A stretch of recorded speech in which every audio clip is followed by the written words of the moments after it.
ഇന്ന് തന്നെ ഡൗൺലോഡ് ചെയ്യൂ. കാണൂ നിങ്ങളുടെ ഫേവറേറ്റ് ഷോസ്. എന്തിനാ മോനെ ഒരു കോലാഹലം? അതുകൊണ്ട് നീ രാധികയും കൂട്ടി വേറെ എവിടേക്കെങ്കിലും പൊയ്ക്കോ. കുറച്ചുനാള് നിങ്ങളൊന്നിച്ച് വേറെ എവിടെയെങ്കിലും ജീവിക്കേ.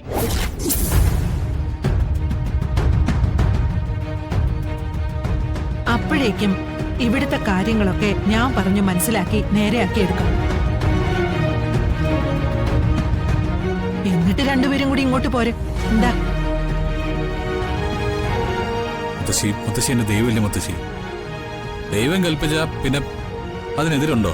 പക്ഷേ എനിക്ക് വിളിച്ചാ കിട്ടുന്ന ദൂരത്ത് വേണം രണ്ടെണ്ണം കൂടി പോവാൻ. പറഞ്ഞ കേട്ടല്ലോ. ഓക്കെ മുത്തശ്ശി. അതെ, ഞാൻ ആദ്യം നമ്മുടെ കക്ഷി ഒന്ന് നേരെയാക്കി എടുക്കട്ടെ. ശരി ശരി. ആ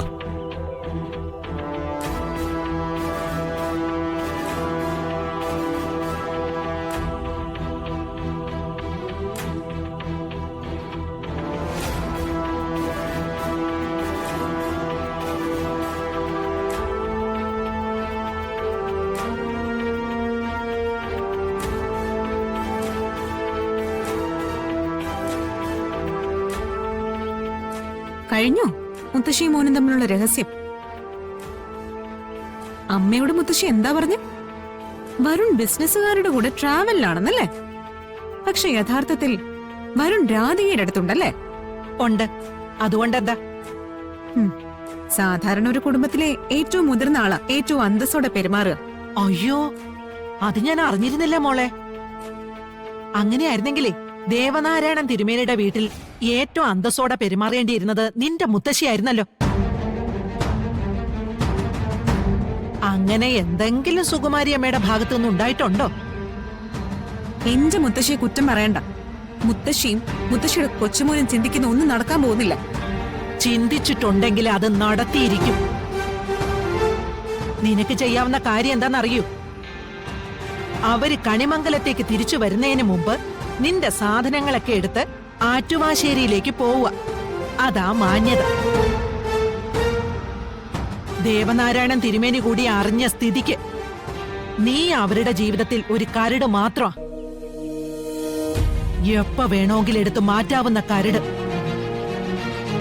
അത് നിന്റെ കുടുംബം ചെയ്യണോ അതോ ഞങ്ങൾ ചെയ്യണോ എന്ന് മാത്രം തീരുമാനിച്ചാ മതി.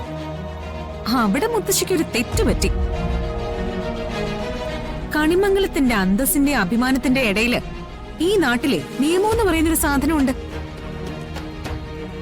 പോലീസുണ്ട്, കോടതിയുമുണ്ട്. അവരുടെയൊക്കെ മുന്നിലേ വരുണിന്റെ ഭാര്യ ഞാനാ.